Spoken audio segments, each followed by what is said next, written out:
जब वित्त मंत्री ओपी चौधरी से कांग्रेस द्वारा जीएसटी को आफत बताए जाने पर सवाल किया गया तो उन्होंने तीखा पलटवार करते हुए कहा कि असली आफत तो 2017 से पहले थी, जब देश में 17 प्रकार के टैक्स और 13 अलग अलग उपकर वसूले जाते थे।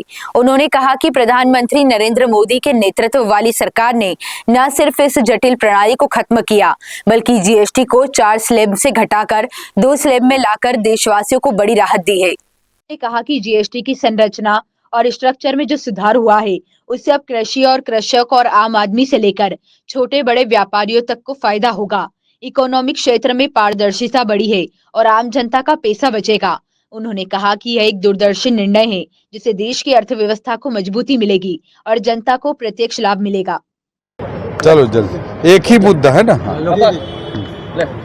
ये डांडिया में 2-2 लाख 1.5 लाख का पास बिक रहा है। यहाँ जीएसटी हालांकि कार्रवाई करी है, सबको नोटिस करी है। विनोद सोनी जी का भी बयान आया है, बड़े बड़े नेताओं का बयान आया है।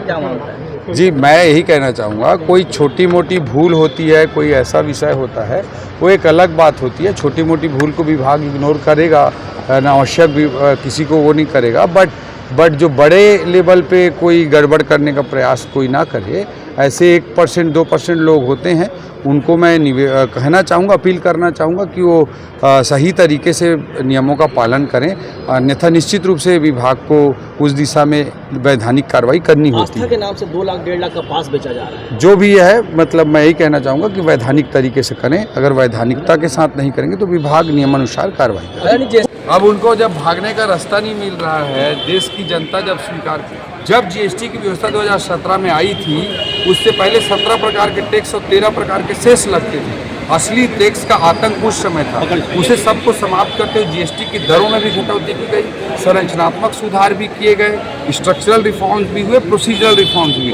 और आज उसी का परिणाम है कि मोदी जी इतना बड़ा निर्णय ले पाए 8 साल के रिफॉर्म्स के बाद कि जीएसटी के 4 स्लैब को घटा करके सीधा 2 स्लैब कर दिया। और आज किसानों के लिए ट्रैक्टर का हो, मिडिल क्लास के लिए एसीटीडी की बात हो, आम आदमी के लिए टूथपेस्ट, टूथब्रश, शैम्पू, तेल जैसी चीज़ें हों, या इकोनॉमी को आगे बढ़ाने के लिए टेक्सटाइल, डिफेंस जैसे सेक्टर हो, सब जगह रेट कम हुआ। इससे आम जनता के जेब में पैसा ज़्यादा जाएगा, बचत होगा, आम जनता को सुविधा मिलेगी और अर्थव्यवस्था को भी रफ्तार। सड़कें खराब